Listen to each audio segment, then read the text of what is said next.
Tayo pong lahat ay tumayo muna at mag-stretching kung tayo pa ay parang inaantok. Pwede po ba tayong kumamay ng mga hindi nyo masyadong ka-close or kahit ka-close nyo po, kamayin nyo po, kamustahin nyo po. Sige po, tayo po lahat ay umikot mga 15 na tao na hindi nyo masyadong ka-close. Kamustahin nyo po.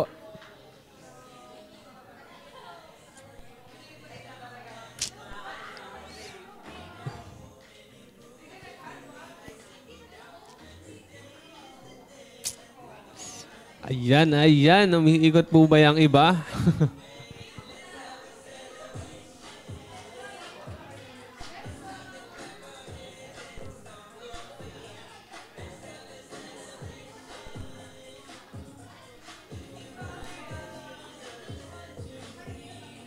And welcome din po sa mga nasa online. Masaya po kami na kasama namin kayo sa online, lalo po sa mga malalayo. And sa mga malalapit naman, gusto po namin kayong makasama dito sa physical church. Amen and amen. Okay, wag muna kayo umupo. Wag muna po tayo umupo. Hanap kayo ng kapartner ninyo. Maganda sana hindi nyo masyadong kaklose para maganda yung nakapag ano kayo, sabi talaga. Hanap kayo ng partner, kahit tigi-tigisa lang. Yan.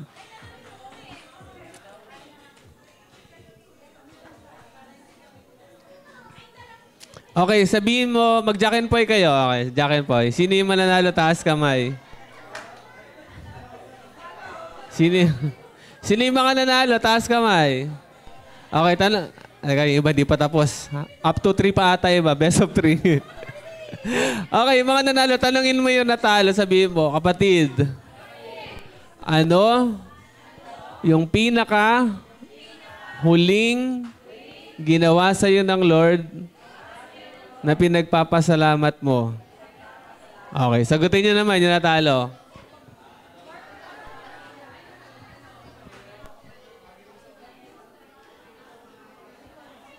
Ano yung naaalala mong huling ginawa ni Lord sa'yo na pinagpapasalamat mo?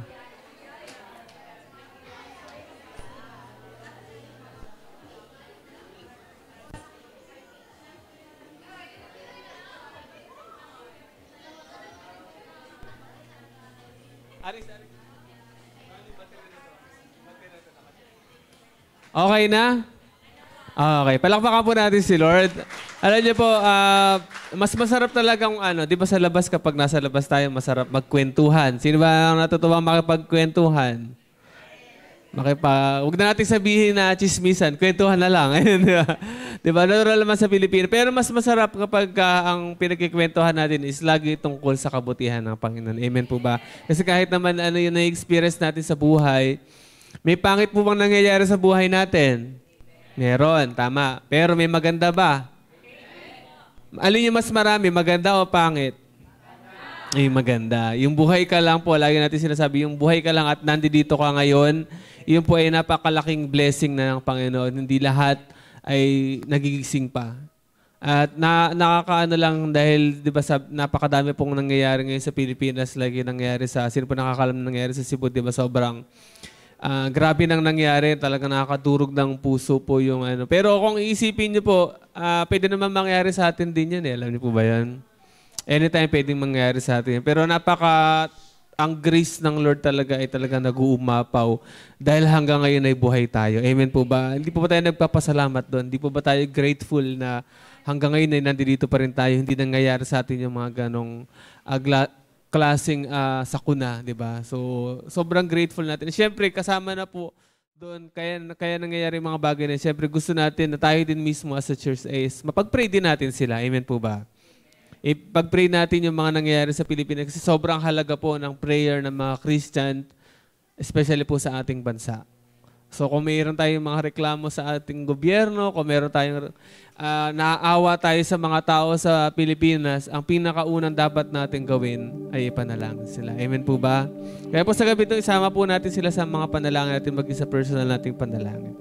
So sa gabi po ito, dalangin ko po na bawat isa sa atin ay talagang mag-desire na maka-encounter natin ang Panginoon. Sino po dito yung namimiss mo na yung worship talaga na yung puso mo talaga ay nag-uumapaw sa galak? Talagang ramdam na ramdam mo ang Panginoon. So tayo po ay mag-worship ngayon. Sige po, tatawagan ba natin ng worship team. At pumikit po tayo lahat. So ngayon pong gabing ito, talagang, or every Disciples Night, mas maganda po talagang alisin natin ang lahat ng iniisip natin sa naiwan natin sa bahay o yung mga gagawin pa natin mamaya. Alisin muna po natin yun dahil ang Disciples Night ay isang oras lang naman. Ituon po natin yung 100% natin, yung focus natin sa Panginoon sa gabing ito. At talagang i-desire natin na talagang ma-experience natin yung kapangyarihan niya, yung pag-ibig niya. Habang nag-worship tayo, isipin talaga natin, kasama mo si Lord, kausap mo si Lord, siya talaga yung kinakantahan mo, siya talaga yung wino-worship mo. Kasi alam niyo po, sayang naman yung gawain natin kung lilipas lang yung worship natin na hindi natin na-encounter si Lord. Amen po ba? Alam niyo po yung kapag kumakanta ka, yung parang may na-feel ka na something, na-experience mo yung presence ng Panginoon. Maganda ganun yung desire natin sa gabing ito. Lord, ayoko po na lumipas yung gabing ito na hindi ko ma-experience yung presence mo. Amen po ba? Lahat po ba tayo nagdi-desire na ma-experience natin si Lord? Sige po tayo lahat ay pumikit. Panginoon, salamat po Panginoon sa oras na ito na pinagkaloob niyo sa amin. Thank you Lord God sa privilege na makapag-worship kami, na makanig ka namin, makita ka namin face to face, ma-encounter namin ang presence mo Panginoon.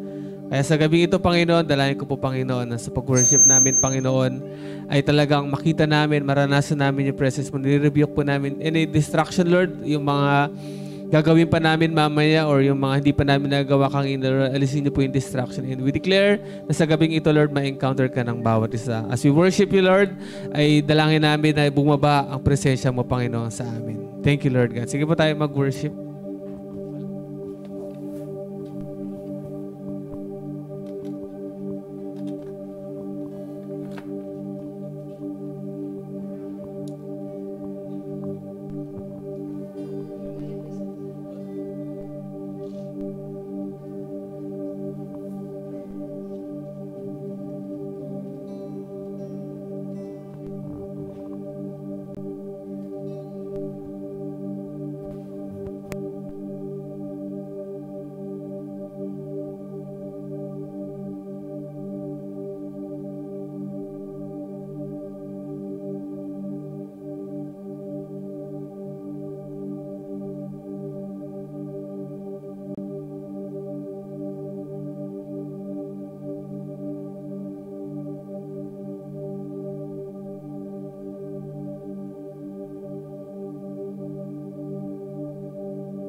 Minsan pa po, purihin natin ang Panginoon. Purihin ka, Panginoon.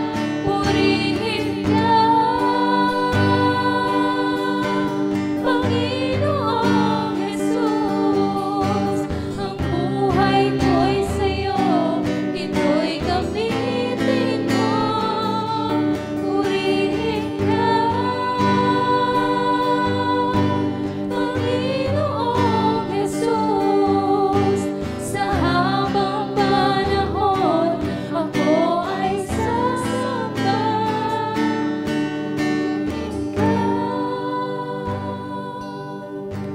Panginoong Jesus, ang buhay ko'y sa'yo. Patuloy po nating sambahin ang Panginoon. Purihin ka. Purihin ka, Panginoong Sa habang panahon. sa habang panahon. Minsan pa po, purihin ka, Panginoon. Ay sasamba. Purihin ka, Panginoong Jesus. Ang buhay ko'y sa'yo. Gamitin mo, Panginoon, ang buhay namin, Panginoon. O, purihin ka, Panginoon. Pinupuri ka namin, Panginoon, sa gabi ito. Sa habang panahon. Sa habang panahon, ako ay sasamba. Aming Diyos.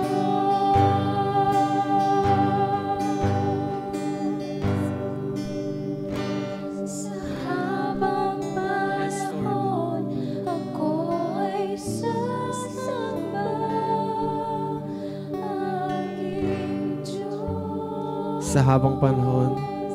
Sa habang panahon, ako ay sasamba. Aming Diyos. Yes, Lord. Patuloy ka namin pinapupurihan sa gabi ito, Panginoong Jesus. Sa ginawa mo, Panginoon, sa amin. Lord, pinupuri ka namin sa kabutihan mo, sa katapatan mo, Panginoon, mula noon hanggang ngayon, Panginoon. Nananatili kang tapat, Panginoon. Lord, hindi ka nagbabago, Panginoon. Kami man ay nagbabago, pero nananatili ka, Panginoon, kung sino ka, Panginoon, sa aming buhay. Salamat sa biyaya mo, salamat sa pagliligtas mo, Panginoon. Kaya, Lord, hindi po enough yung aming pagsamba, Panginoon, compare sa ginawa mo, Panginoon. Pero tanggapin niyo po, Panginoon, ang aming pagsamba sa gabi ito, Panginoon. Dalangin namin, Panginoon, na maging mabangong samyo ang worship ng bawat isa sa amin sa gabi ito, Lord God. Sa gabi ito, dinideklara po namin, Panginoon, ang pagkilos mo, ang patuloy na pagkilos ng iyong banal na Espiritu. Wini-welcome po namin ang iyong banal na Espiritu sa oras na ito na kumilos sa buhay ng bawat isa. We welcome you, Holy Spirit. Ikaw po yung magturo sa amin. Ikaw yung mag-convict sa amin, Panginoon, sa gabi ito. Maraming salamat, Panginoon, at dalangin namin na ang pangalan mo lamang ang maitaas sa gabi ito. Ito po ang aming dalangin sa pangalan ng iyong anak na si Jesus. Amen and amen. So, tayo po lahat ay makakaupo na. At di na po natin pagtatagalin sa ang gawain na ito. Tatawagin na po natin magme-message. So, bago yan, akbayan mo muna yung katabi mo. Sabi mo, kapatid, sabi mo, kailangan natin ng 100% na focus sa pakikinig.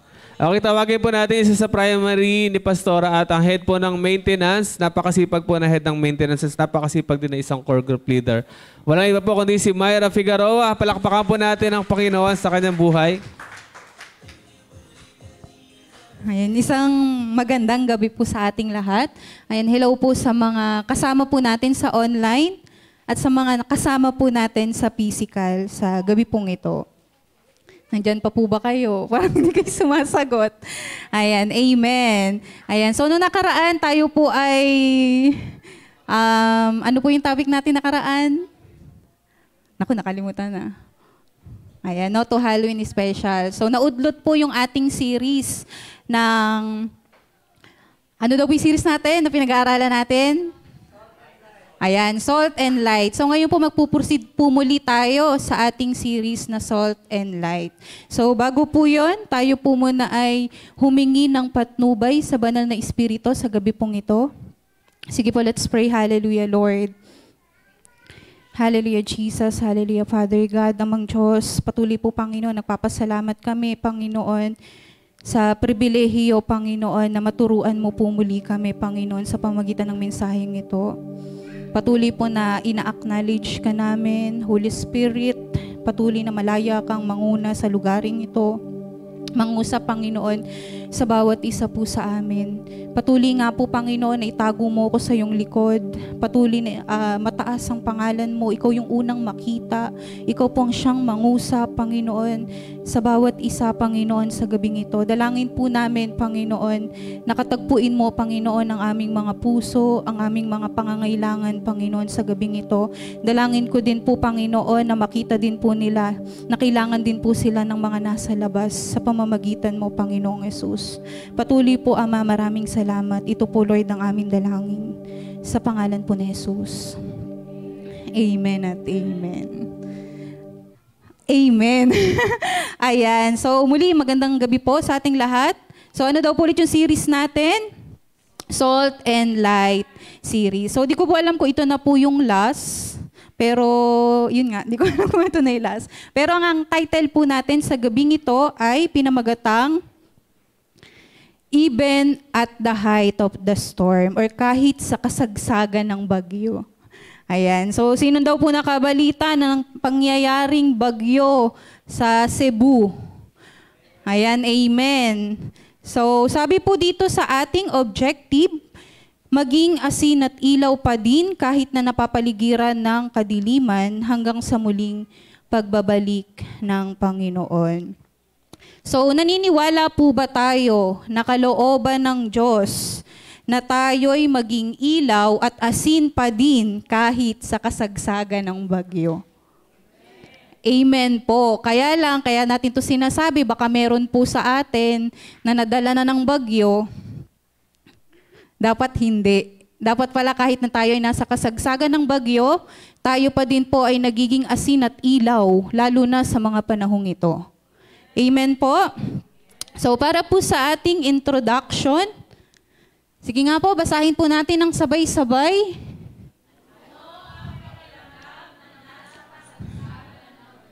O tanong po yun. Kung tatanungin po kayo, ano po yung pakiramdam? Halimbawa sa literal, na bagyo, ano po yung pakiramdam po, nararamdaman po natin? Takot. Tama po, nakikita ko yung mga nasa Facebook, humihingi sila ng tulong, umiiyak sila dun sa nangyari sa kanila, sa literal na bagyo, tayo po ay nagkakaroon ng takot, kaba at pag-aalala. Tama po ba? Sa literal. At ganun din daw po bala sa spiritual. Ano daw po yung tinutukoy o sumisimbolo sa bagyo sa spiritual? So yun daw po ay yung mga pagsubok na dumarating po sa ating mga buhay. Ayan. Ano daw po yung nararamdaman din natin kapag daw po tayo ay may mga pagsubok sa ating mga buhay? Ayan, meron daw pong nanghihina, nalilito, or nagdududa kapag dumadaan sa pagsubok. Kaya pala yung objective natin, maging asin at ilaw pa din. Kasi naniniwala tayo minsan kapag tayo ay nandun sa time na sinusubok tayo ng Panginoon, humihinto tayo. Or kahit sabihin natin na nandun tayo, wala naman pala yung loob natin, gumagawa na lang tayo, pinipilit na lang natin gawin yung bagay na ito. Pero hindi po ganun ang gusto ng Panginoon sa atin. Amen po? So dito po sa ating key verse, sa Matthew 8 verse 23 hanggang 26, so basahin po natin. Sige nga po, sabay-sabay po nating basahin. Sa verse 23, sumakay sa bangka si Jesus at sumama ang mga tagasunod niya. At habang naglalayag sila, biglang lumakas ang hangin at halos matabunan na ng malalaking alon ng kanilang bangka. Natutulog noon si Jesus. Sa verse 25,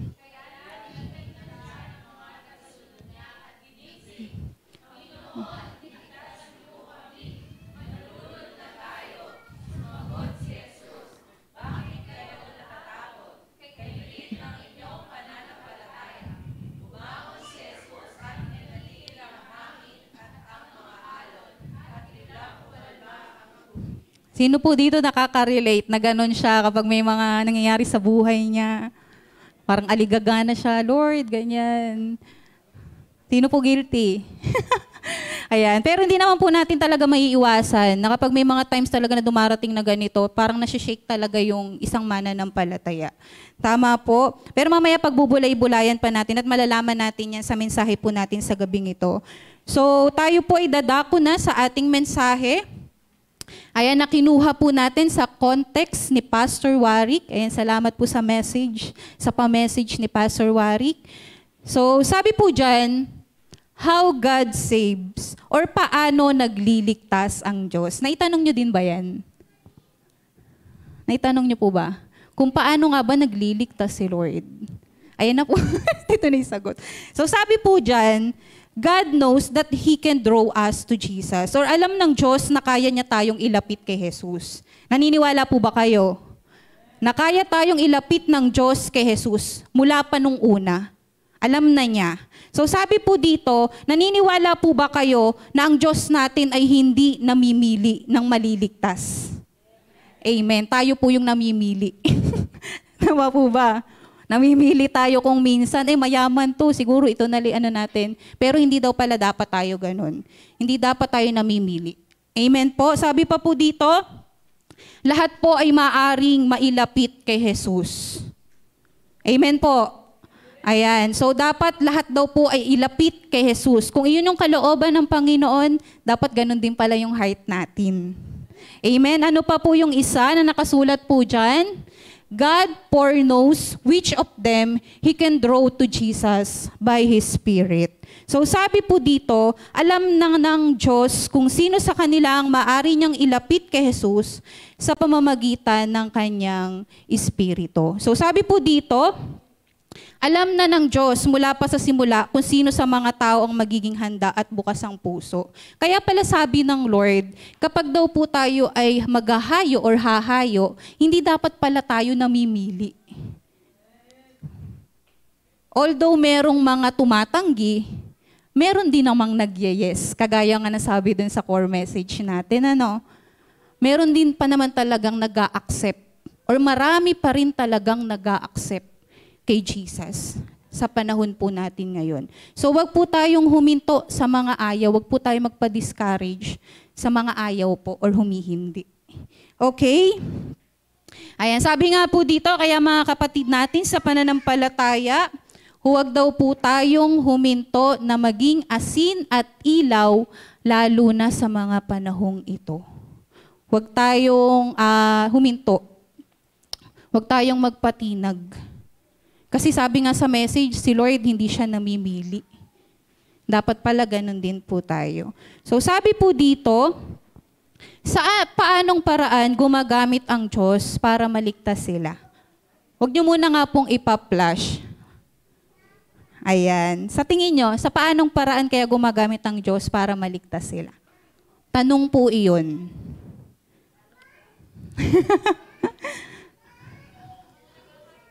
Ayan, tama po si Ate Nova. Or sa madaling salita, God uses preachers. Ayan, kaway-kaway nga po dyan yung mga preachers. Ay, wala ata. May kausap po ba ako? Ayan, sabi po dito, ginagamit ng Diyos ang mga mangangaral. Naniniwala po ba tayo na dahil may ginamit ang Diyos na mangaral po sa atin, ay naranasan po natin ang kaligtasan sa mga buhay po natin? At naniniwala din po ba kayo na hindi din po aksidente na ligtas kayo? Kasi gagawin nyo din po ito. Amen po. Amen. So meron pong nakalagay dyan.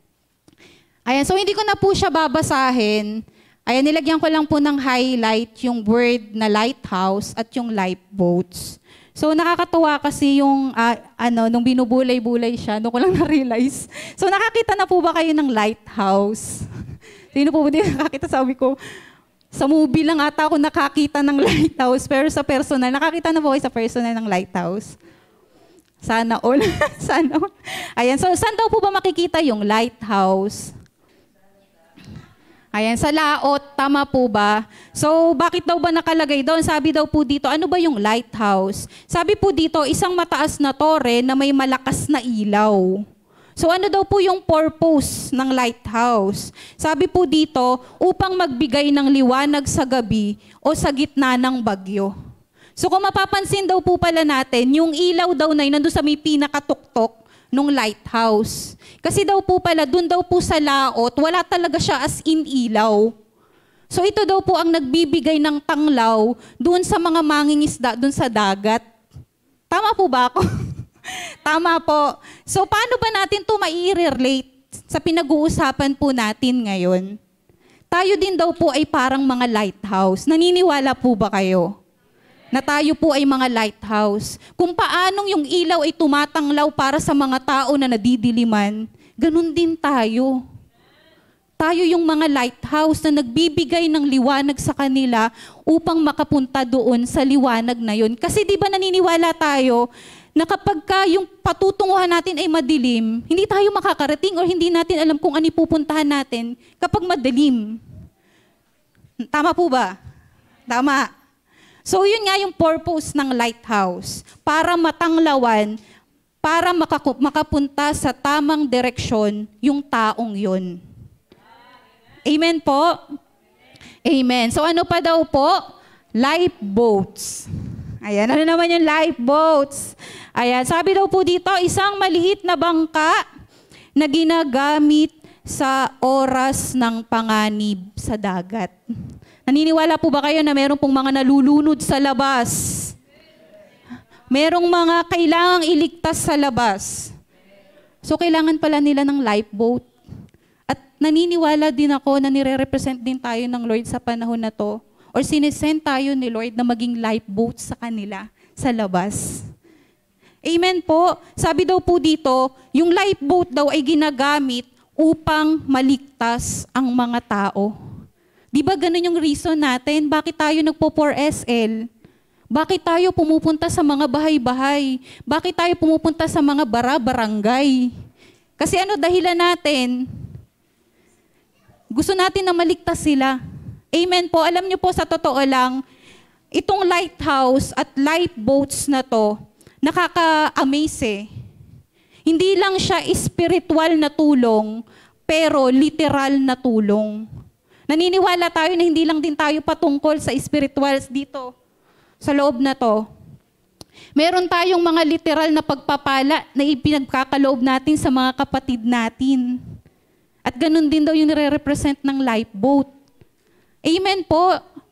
Thank you, Lord, kasi meron tayong mga lighthouse, meron tayong mga lifeboats sa loob ng church na ito.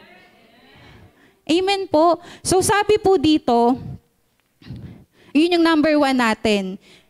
Ano daw yung sa paanong paraan gumagamit ang Diyos para maligtas sila? Ano daw po yung number 1 natin? Ayan, God uses preachers. So nakita po natin dito sa number 1 na tayo po ay mga lighthouse at mga lifeboats. Amen? Pinagkatiwalaan tayo ng Panginoon. Ginagamit tayong instrumento ng Panginoon sa mga tao sa labas. Gusto niyo po ba yun? Siyempre, gusto natin, pribilehiyo yun sa atin.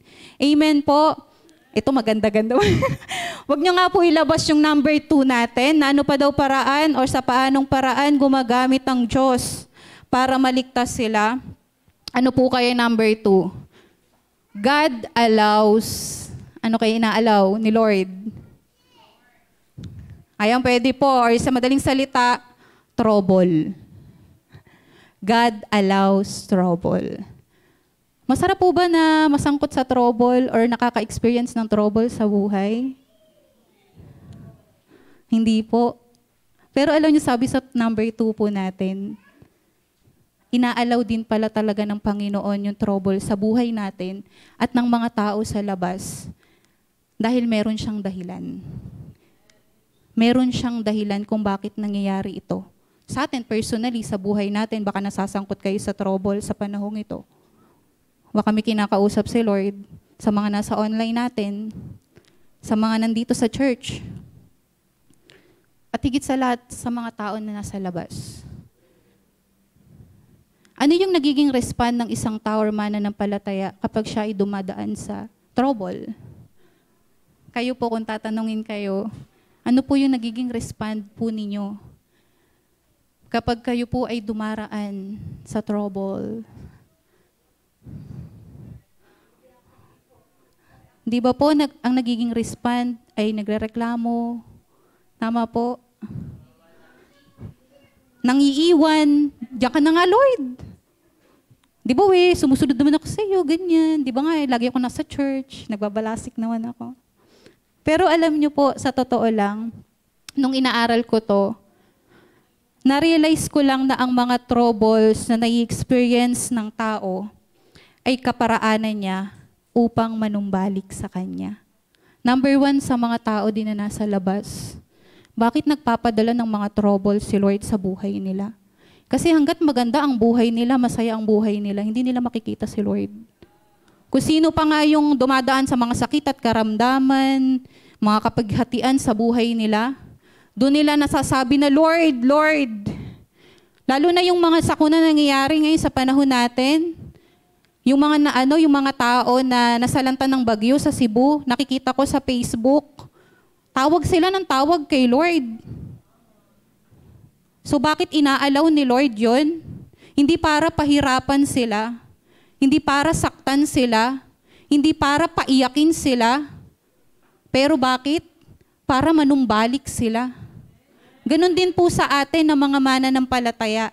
Kala natin, Lord, kapag ka mananampalataya, ano na kami 100%. Pero sino dito aminado na may mga trouble pa rin talaga na nangyayari sa buhay niya? Alam niyo po kung bakit? Nasa proseso pa din tayo, marami pa rin binabago ang Panginoon sa atin. Marami pa rin binabasag ang Panginoon sa atin. Marami pa rin tinatanggal si Lord sa atin. Pero ano po yung nagiging respond natin? Umaalis, nagrereklamo. Pero alam niyo po ano daw yung pinakamagandang respond? Ano po? Yung lumuhod sa paanan niya at tanggapin yung pagbabago na ginagawa ng Panginoon sa kanya. Alam niyo po, na-realize ko lang ulit na dapat pala ang panalangin ng taong dumadaan sa trouble ay hindi, Lord, alisin mo yung trouble na ito sa buhay ko. Pero ano dapat daw maging panalangin natin? Na Lord, tulungan mo kong baguhin sa pamamagitan ng nangyayaring ito sa buhay ko. Amen po.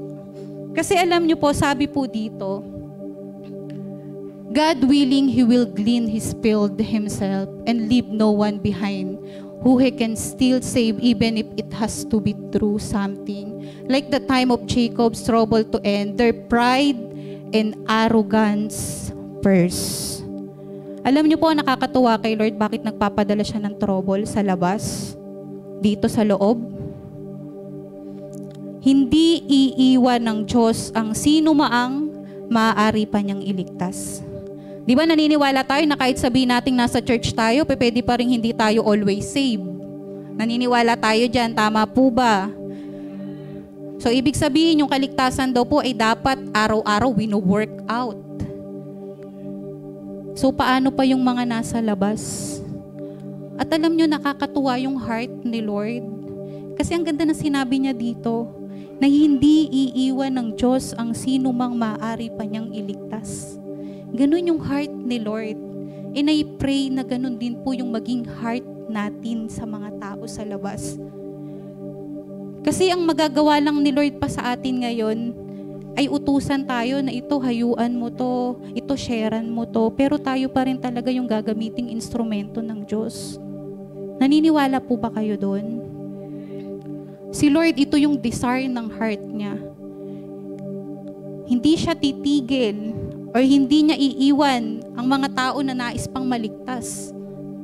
Amen po?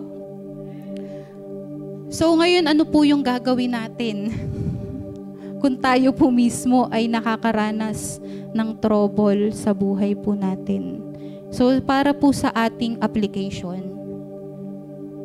Number 1, evaluate self why we are in the storm. Ito daw yung napakagandang respond na dapat pala na ginagawa natin. Dapat pala magpasalamat pa tayo sa Panginoon na, Lord, kaya pala ako nasa trouble. Baka pala ganito na yung ugali ko. May pride na pala ako na mas mataas pa sa bumbunan ko. Sobrang taas, ano?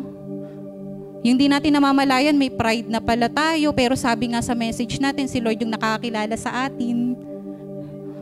Buti pa nga si Lord, kilala tayo, yung sarili natin, hindi natin kilala. Buti na lang talaga, kilala tayo ni Lord. Kasi tayo, hindi natin maitama yung mga sarili natin eh. So si Lord ang magtatama sa atin. Buti na lang talaga, kilala tayo ni Lord. So I pray na nakita natin na kung nangyayari man yung mga trouble na ito sa buhay natin, number 1, evaluate self why we are in the storm. Una, i-evaluate muna natin yung sarili natin. Magpasiyasa tayo sa Panginoon. Tanungin natin si Lord, Lord, bakit ko po kaya pinagdadaanan ito? Ano po kaya yung ginawa ko? Nagbigay ba ako ng inch sa kaaway? Naniniwala ako na sasagutin tayo ng Panginoon kapag tayo ay palagi nagpapasiyasat sa Kanya.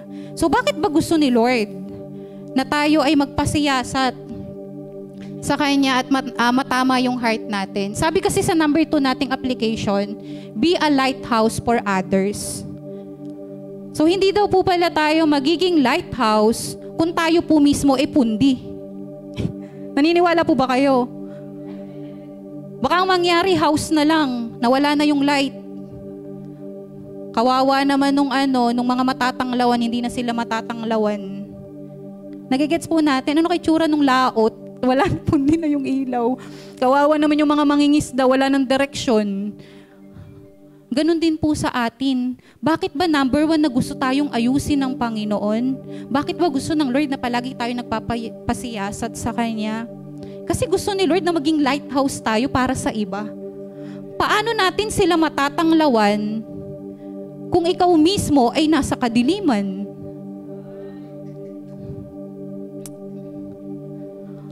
Paano sila madadirect kung ikaw mismo wala palang direksyon ng buhay mo? Naniniwala po ba kayo dun? Ang hirap mag-direct kung ikaw mismo walang direksyon ng buhay mo.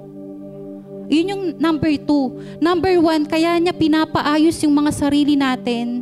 Kasi gusto niya, gustong-gusto ng Panginoon na maging lighthouse ka para sa iba. At number 3, na application po natin, pray for those who are in trouble to be saved. Naniniwala tayo na kung hindi sila mababago o hindi sila magpapabago, wala yung word na save. Baka niloloko lang nila yung sarili nila na ligtas sila. So ano daw pinatutunan natin kanina? Ano daw po yung dapat nating ipag-pray? Naalisin ba yung trouble sa buhay nila? Ano daw po? Mabago sila para maranasan nila yung tunay na kaligtasan sa buhay nila. Kasi di ba naalala natin yung message sa core? Nag-church tayo hindi lang para mag-encourage. Pero nasa loob tayo ng church para magpabago. At ganun po talaga yun. Okay po?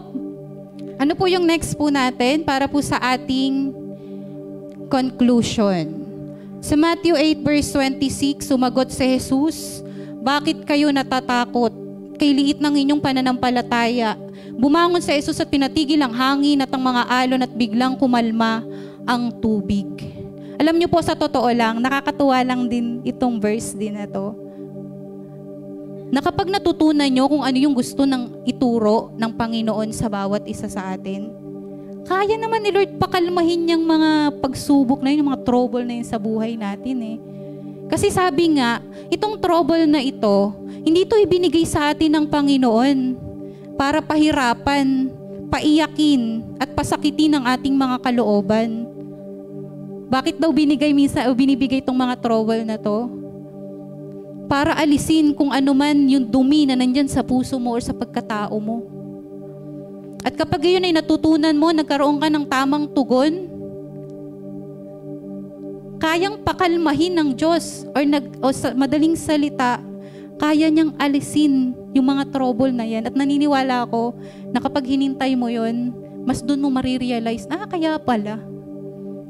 Alam niyo po, kanina nagpe-pray ako kaninang umaga dito sa conclusion. Nalala ko yung potter's hand. Di ba yung paggawa po ng, yung palayok? Di ba, ang ano niya, ang hirap niya gawin. Nalala ko tuloy parang ganun tayo. Kung paano tayo hinuhulma ni Lord. Di ba, hindi naman masarap na hinuhulma. O dinidisiplina, ganyan, hindi siya masarap. Pero na-realize ko lang, nung nabuo yung palayok, napakaganda ng kinalabasan niya. Ganun din po sa atin. Kaya pala tayo hinuhubog ng Panginoon. Minsan hindi nabubuo agad. Ang pangit nung pinakabunganga, ang pangit nung pinakatenga, ang pangit nung pinakapuwit. Pero kapag dumating yung point na nabuo niya yung palayok, napakaganda niya.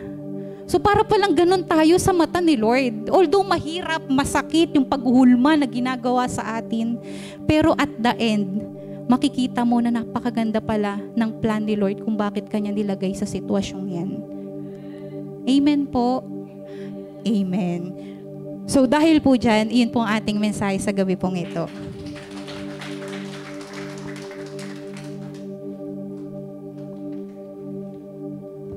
Amen. Ayan. Sino po dito ang dumadaan sa bagyo ngayon? Taas kamay. Ayan. Sino naman ang walang bagyo sa buhay ngayon? Chill lang. Wala ata. Ha? Ulan-ulan. Kasi medyo inuulan lang. Umaambon lang. Alright. So, natutuwa kasi ako sa story na yun eh. And di ko maintindihan kasi bakit kapag ang isang Kristiyano ay dumadaan sa problema, hindi ko naman sinasabing lahat, pero may mga times pa din na pinipili nating lumayo sa Lord. Tama ba? Pag dumaan na yung problema, bakit kaya si Lord lagi yung nasa sacrifice? Meron ba kayong history ng buhay niya na dumaan kayo sa problema tapos nilayuan niyo si Lord? Bakit kaya ganun lagi? Bakit kaya pag may problema, nawawala sa ministry, hindi muna po ako maglilingkod? Bakit kaya ganun Di ba parang ang unfair lang kay Lord na niligtas niya tayo, tapos binigay niya yung buhay niya para sa atin. And then kapag nagkaroon na tayo ng struggle, si Lord lagi yung unang-una nating inaalis. Nagka-problema tayo sa trabaho, tapos hindi muna tayo mag-church kasi may problema ka sa trabaho. Ba't di ka mag-resign? Di ba? Kay Lord, si Lord yung piliin mo, hindi yung trabaho mo, di ba? Karaniwan sa mga hindi naman sabi ko, hindi naman lahat, pero may mga Christian din talaga na siguro hindi ganoon katindi ang faith. Kasi kagaya nga sabi kang inanong sa verse, sabi niya, lead kasi ng pananampalataya niyo, sabi ni Lord. Imagine niyo, na-imagine ko kasi yung itsura nila habang naglalakabay sila. Sobrang lakas ng bagyo, kasi si Jesus Christ nandun na sa gilid, nakaganon. Diba? Sobrang lang siya, chill, diba? Kahit may bagyo. Kaya nga sabi ng mga alagad niya, Panginoon, malulunod na tayo. Malulunod na yung bangka natin. Parang iniisip na, natutulog pa si Jesus, pero malulunod na yung bawat isa sa atin. Alam niyo po, na-relate ko lang to sa sinabi ni Brother Warwick tayo. Sabi niya, ano din si Jesus Christ, pero may bagyo, tama ba? Hindi ibig sabihin na kasama mo si Jesus Christ, wala nang bagyo yung darating. Kasi yung mga disciple, kasama nila si Jesus Christ sa bangka, pero dumating yung bagyo. Hindi sila, ang tawag dito, hindi sila exempted, or hindi sila yung parang hindi natatabla ng bagyo or walang lalapit na bagyo sa kanila dahil kasama nila si Jesus Christ. Kasama nila sa bangka si Jesus Christ, pero dumaan sila sa bagyo. Ganon din tayo bilang Christian. Dadaan at dadaan tayo sa bagyo. Pero nalala ko sinabi ni Brother Warwick, wag kang aalis ng bangka. Diba? Magkakasama sila sa bangka eh. Ganon din yung buhay natin eh. Kasama natin si Jesus Christ sa buhay natin. Imagine niyo, nandun tayo sa loob ng bangka. Naglalakbay tayo. Yung buhay natin, naglalakbay tayo. And then, dumaan yung bagyo. Imagine niyo, ang isang Kristiyanong umaalis sa Lord, para siyang tumatalon sa bangka. Imagine may bagyo na, bigla siyang dadive dun sa tubig. Diba? Anong mas malakas makasurvive? Yung mag-stay ka sa bangka o yung mag-dive ka sa tubig? Mag-stay ka sa bangka. Kahit minsan tumuob yan. Nalala ko nung bago-bago pa lang kami dito sa Kalumpit. First time namin nabaha. Kasama ko si Tito Jimmy. Meron kasi bangka ang lola. Sino nakakaalala ng bangka ng lola man? Tanong araw, yung kahoy. Yan, yung mabuay, yung mabilis siyang Sabi lang ni Tito Jimmy sa akin, hindi pa ako marunong lumangoy, sabi niya. Pag tumaob yung bangka, sabi niya, huwag kang lalayo. Sabi niya, basta kumapit ka lang dun sa bangka kasi lulutang yan. Hindi, syempre naman, kabangka ba naman. Pero sa awa ng Diyos, di naman kami tumaob. Ibig sabihin lang, mas malaki yung chance mong mag-survive kapag doon ka sa bangka. Kapag may dumaan problema, mas malaki yung chance na mag-stay ka pa rin sa core group. Kung kalabatin mo yung katabi mo, mga kapatid, nag-stay ka ba sa core group? Tandaan po natin, kapag may struggle at lumayo tayo sa Lord, may mga ano kasi dyan may mga tawag dito, justification. Hindi naman po ako lumayo sa Lord, wala lang ako sa church, wala lang ako sa core group, pero may relasyon pa din ako sa Lord, hindi. Ang totoong may relasyon sa Lord, hindi kanya nahayaang umalis sa core group mo. Kung may totoo kang relasyon sa Panginoon, hindi niya sasabihin, maglaylo ka muna sa ministry. Naiintindihan kita, hindi ganun yun. Sabi mo sa katabi mo, hindi ganun yun. Sabi mo, huwag kang lalayo sa Lord. Di ba?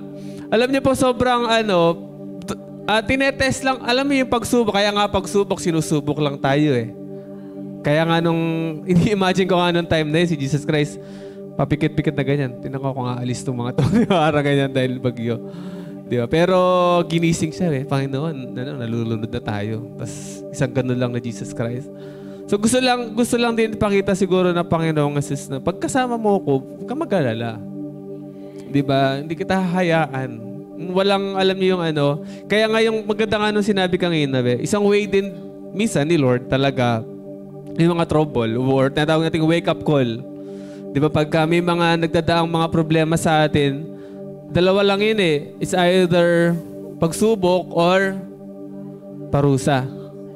Lagi natin tandaan yun. It's either pagsubok or parusa yung binadaanan natin. Pag alam mo naman lumalakad ka sa Lord na tama at dumaan ka sa mga pagsubok, alam mong tinetest ka lang ng Lord. Pero kapag alam mong nagpapasaway ka at may struggle na dumating sa life mo, admit na lang natin kasi kung i-compare natin or titimbangin natin yung timbangan natin sa kanila Lord, talagang hindi naman talaga tayo karapat dapat sa Lord. Parang any ginagawa nating kasalanan, pwede niyang parusahan talaga Pero hindi niya tayo pinaparusahan according sa lahat ng ginagawa nating kasalanan. Dahil gracious si Lord. Ang biyaya niya ay matindi. Kasi ang Diyos natin, ayaw niyang tingnan ng kasalanan. Lord, bakit mo ginawa to Lord? Bakit nangyayari sa akin to Lord? Pero kung i-assess mo yung sarili mo, bakit mo ginawa yan? Bakit may ginagawa kang ganyan? Bakit ginagawa mo yung mga kasalanan ganito? Diba? So, kahit na maliit ay ayaw ng Lord tingnan kung may kasalanan. So, ganun siya katindi. Diba? So, sometimes, yung mga struggle natin sa buhay is wake up call talaga. Even in the Philippines talaga, dito sa Pilipinas, yung mga nangyayari sa Pilipinas, siguro wake up call din na time na talaga na para sumamba tayo sa tunay na Diyos. Diba? Diba? May mga times talaga na makita ng tao na hindi biro yung ginagawa nila. Nalala ko yung yung may parang, sino nakakaalam nung, yun? Nagbabattle ng rap, Flip top, May isang parang din kumanta siya ng Krisha. Yung Cordero, di ba nawalan siya ng ng boses? So makita din ng tao na hindi biro si Lord, hindi nagbibiro ang Diyos natin. Diba? Makita natin na ang Diyos, merong talagang Diyos na nakatingin sa buong mundo. Na pagka kailangan niyang parusahan, kasi nagbabasa ako sa Old Testament, pag kailangan parusahan, pinaparusahan niya Pag kailangan iligtas, ililigtas niya Diba? Dapat makita natin na gano'n. Merong times talaga na kakaluging ka, sige, medyo nalalayo ka lang. At alam niyo, ang maganda naman doon, kapag dumadaan tayo sa mga struggle, hindi yun para parusahan tayo. Yun ay para iligtas tayo. Para maligtas ka. Kasi kung, example, si Rio, tala dito nga Rio. Kunyari, si Rio ay lumalakad ng matuwid sa Panginoon. Kunyari, lumalakad siya dito ng matuwid. Na siya, parang nadidiliman na siya kung saan-saan na siya napupunta. Tapos gumagawi siya dito, gumagawi siya doon. Gagawin ng Lord ang lahat para matuwid siya. Kung na natutulog siya, mayroong bato ka, gumising ka. Di ba? Para lang matuwid ka na lakad, di ba? Gusto kasi ng Lord maligtas tayo. Ayaw niya lang malihis ka. Alam niya, pag nalilihis na tayo, Amen po ba? Salamat, Rio. Alam na alam ng Lord kapag medyo nalilis ka na landas. Kilala niya tayo eh, di ba? Nasa sinapupunan pa nga lang daw tayo, alam na ni Lord yung plano niya, kilala niya tayo. So alam niya kapag nalilihis ka na.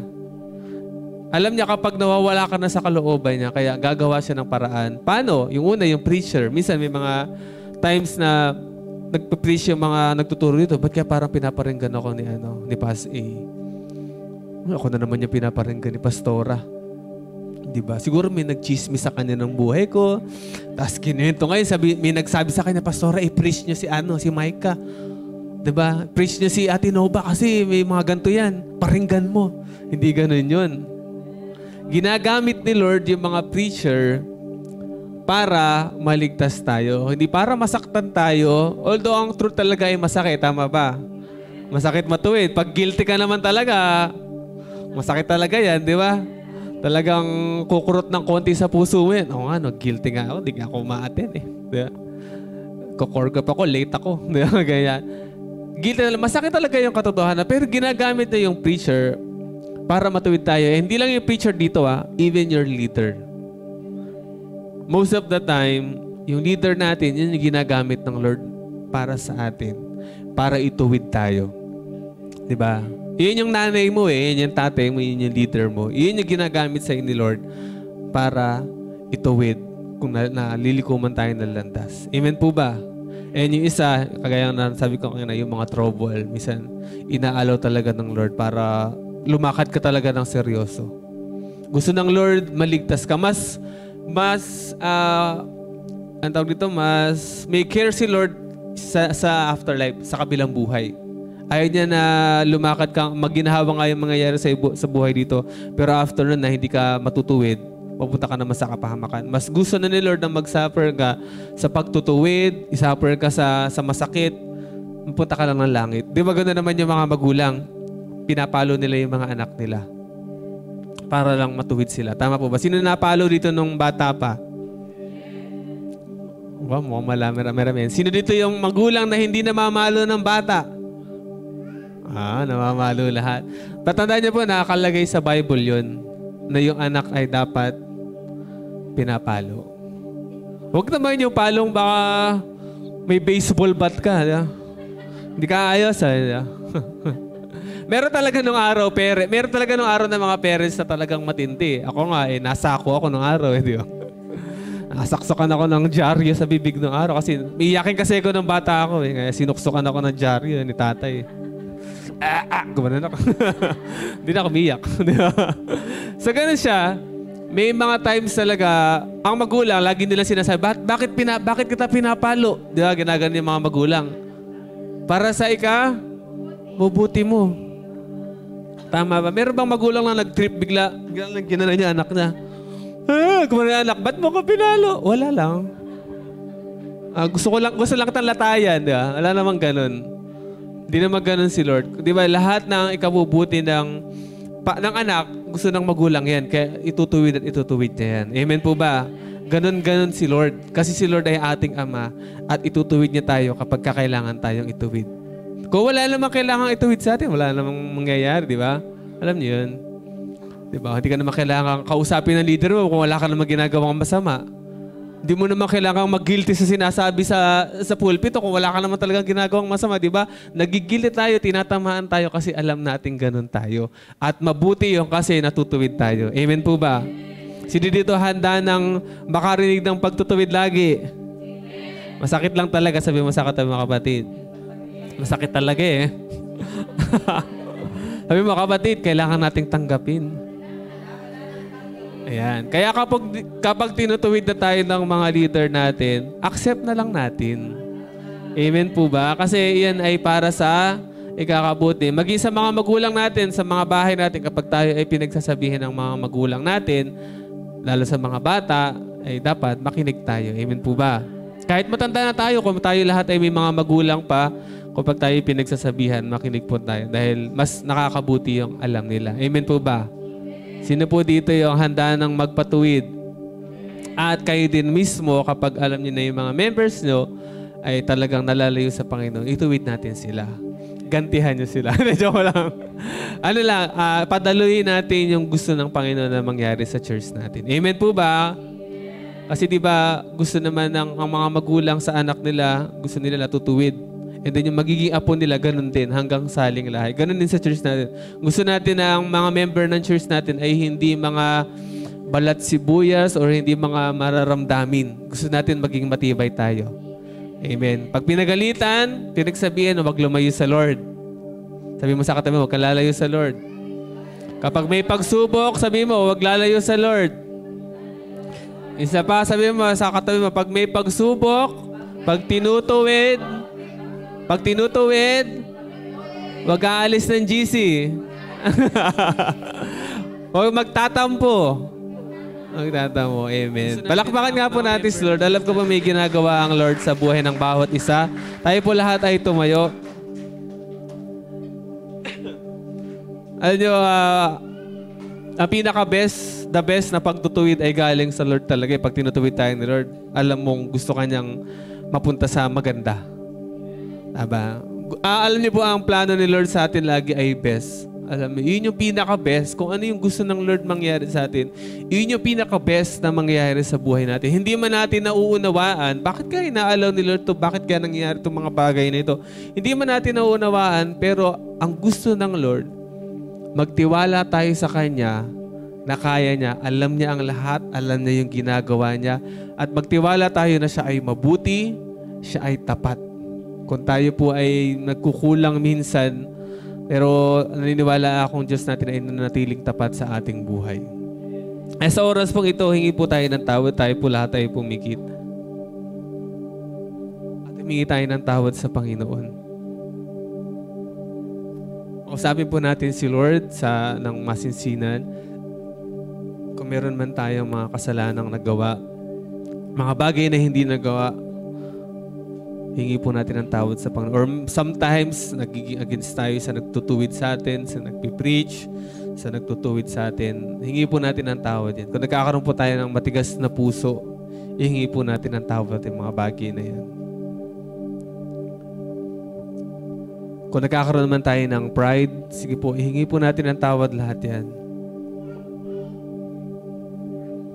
Ang sabi nga sa Bible, kapag narinig mo yung tinig ng Diyos, huwag mong hayaang matigas ang puso mo. Lord, sa oras po ito, Lord God, lumalapit po kami sa iyong harapan, Panginoon. Nalapit ko po yung bawat isa, Panginoon, na magkaroon po kami, Panginoon, ng humble heart every time na dumadaan kami sa mga storm. Makita namin sa aming sarili na mayroon kaming dapat baguhin, Panginoon.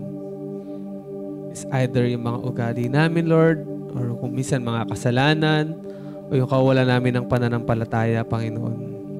Lord, dalangin po namin na sa bawat isa na nandito, maging matibay kami kapag dumaan kami sa pagsubok. Piliin namin na lumapit sa iyo, Panginoon. Mas piliin namin na mas maging close sa iyo, Panginoon. Piliin pa rin namin, Panginoon, na magsumamba sa iyo. Piliin pa rin namin na magpuri sa iyo, Panginoon. I pray, Lord, na lahat na nito, Lord, piliin ka lagi, Panginoon. Piliin ka namin lagi, Panginoon. Lord, piliin namin na mag-stay pa rin sa aming mga core group, mag-stay pa rin sa aming mga ministry, Panginoon. Lord, tulungan niyo kami na hindi kami madala ng sanlibutan na ito, Panginoon, ng mga reasons, Panginoon, sa aming mga personal na buhay. Bagkus, Lord, madala kami ng pag-ibig mo, Panginoon, na piliin ka namin ano man ang sitwasyon na nangyayari sa buhay namin, Panginoon. Mahirap man ang sitwasyon, Panginoon, napapagod man kami, pero Lord, tulungan niyo kami na piliin ka lagi, Panginoon. Piliin namin, Panginoon, na maglingkod pa din sa iyo sa kabila ng mga pagsubok, sa gitna ng mga bagyo, Panginoon. Lord, piliin namin ikaw lagi, Panginoon, na aming Panginoong Diyos. Ikaw aming Panginoong Jesus. Piliin ka namin, Panginoon, sa lahat ng oras. Lord, kung meron mga bagay na pagpipilian namin sa buhay, Lord, tulungan niyo kami na ikaw ang aming mapili lagi, Panginoon. Tulungan niyo kami, Panginoon, na yung mga struggle na dumadaan sa buhay namin, Panginoon, ay hindi maging hadlang para maglingkod kami sa iyo, Panginoon. In Jesus' name. Lord, sa lahat po ng kasinungalingan na nilalagay ng kaaway sa aming isip, rebuke it in the name of Jesus. In Jesus' name, Lord God. Tulungan niyo kami, Panginoon, na laging manatili, Panginoon, sa kalooban mo, sa lakad namin sa iyo, Panginoon. Anumang inaalok ng kaaway sa amin, Panginoon, na mag-quit, na sumuko, Panginoon. Lord, wag mo kaming hayaan maagaw ng kaaway, Panginoon. Bagkus, Lord, hawakan mo kami ng iyong kamay, Panginoon. Iligtas mo kami, Panginoon, sa mga bagyo na ito. In the name of Jesus. Lord, salamat, Panginoon. Dahil ang bawat isa sa amin, Panginoon, magmula sa gabi ito ay magiging matibay, Panginoon. In Jesus' name. Matibay sa lahat ng pagsubok, Panginoon. In the name of Jesus. Lord, salamat, Lord, dahil meron kang binabagong puso sa gabi ito. At dalangin namin na ito ay magtuloy-tuloy, Panginoon, sa aming buhay. At sa oras na ito, Panginoon, kinukuha po namin yung chance na ito na maipag-pray po ang aming bansang Pilipinas, Panginoon. Nilalapit po namin yung bansang Pilipinas, especially, Lord, lahat po ng mga nasalanta ng bagyo, Panginoon. Lord, lalo sa Cebu, Panginoon, kiniklaim po namin, dinedeklara po namin ang healing sa kanila, Panginoon. Restoration, Panginoon, ng mga nasirang ari-arian, Panginoon. In the name of Jesus. We declare, makarecover, Panginoon, ang lugaring ito, Panginoon, sa nagdaang unos na ito, Lord God. And higit sa lahat, Panginoon, dalangin namin na makilala ka, Panginoon, ng lahat ng taong naroroon. Lord, hindi sila magkaroon ng galit, bagkus magkaroon sila ng takot sa iyo, Panginoon. Magkaroon po ng repentance sa kanilang mga puso, Panginoon. Makita nila na ikaw ay isang buhay na Diyos, Panginoon. Lord God, na kanilang nasasambahin nila, Panginoon, na paglilingkuran nila, Panginoon. Lord, dalangin ko na matanim sa kanilang puso, Panginoon, na mabuti ka pa rin, na tapat ka pa rin, Panginoon, na Diyos sa aming buhay. Kaya dalangin ko, Panginoon, ang salvation sa lugaring iyon, Panginoon. We declare, maligtas po, Panginoon, yung mga nasalanta ng bagyo nito. Makita nila, Panginoon, na kaya mo silang iligtas dito, Panginoon, sa mga unos na ito, Lord. We declare, maging sa mga namatayan, Panginoon, we declare ang joy, Panginoon, peace, Panginoon, sa kanila, sa kabila ng pagdadalamhati nila, Panginoon. We declare comfort, Panginoon, sa kanila, sa oras na ito. In Jesus' name, Lord. And we declare sa buong Pilipinas, Panginoon, tulungan nyo kami na lalo po sa mga anak mo, Panginoon, dito sa buong Pilipinas na laging mamuhay ng ayon sa iyong kalooban, Panginoon. Umalis sa buhay na makasalanan, Panginoon, at maglingkod sa iyo, Panginoon. Lord, pagalingin niyo po ang aming bansa, maging sa mga issue, Panginoon, sa corruption, Panginoon. We declare na gumaling po ang aming bansa, Panginoon, in Jesus' name. Salamat sa gabi ito, Panginoon. Dinedeklara po namin na ikaw ang aming Diyos, Panginoon. Hindi po kami aalis sa bangka. Hindi po kami aalis sa iyo, Panginoon. Mananatili po kami sa iyo, Panginoon. Salamat, Panginoon. At ikaw po ang mapupurihan sa buhay ng bawat isa. Sa pangalan ni Jesus, amen and amen. So, wala na tayong oras, pero gusto ko sana mag-partner lang kayo. Maiksing-maiksi lang. Isang partner lang, maiksing-maiksi lang. Ayan. Gihanap kayo ng partner niya. At i-encourage nyo lang po yung inyong kapartner. Yung isa po mag-i-encourage, yung isa mag-pray. So, encourage nyo lang siya sa pinagdadaanan niya. Sabihin mo lang na kaya mo yan, ganyan-ganyan. And then, yung isa naman po ay magpe-pray. Sige pa, mag-jack-in po kayo ulit. Mag-jack-in po ulit kayo. Kung sino yung mananalo, siya yung mag-i-encourage. At sino yung matatalo, siya yung magpe-pray. Sige po, magana kayo. Sa mga nasa online po, salamat po sa inyong pagsama. Pwede po kayong mag-share sa mga bahay niyo po. Pwede niyo pong i-share or encourage niyo po yung mga kasama niyo sa bahay. And see you po sa ating gawain sa Sunday. God bless.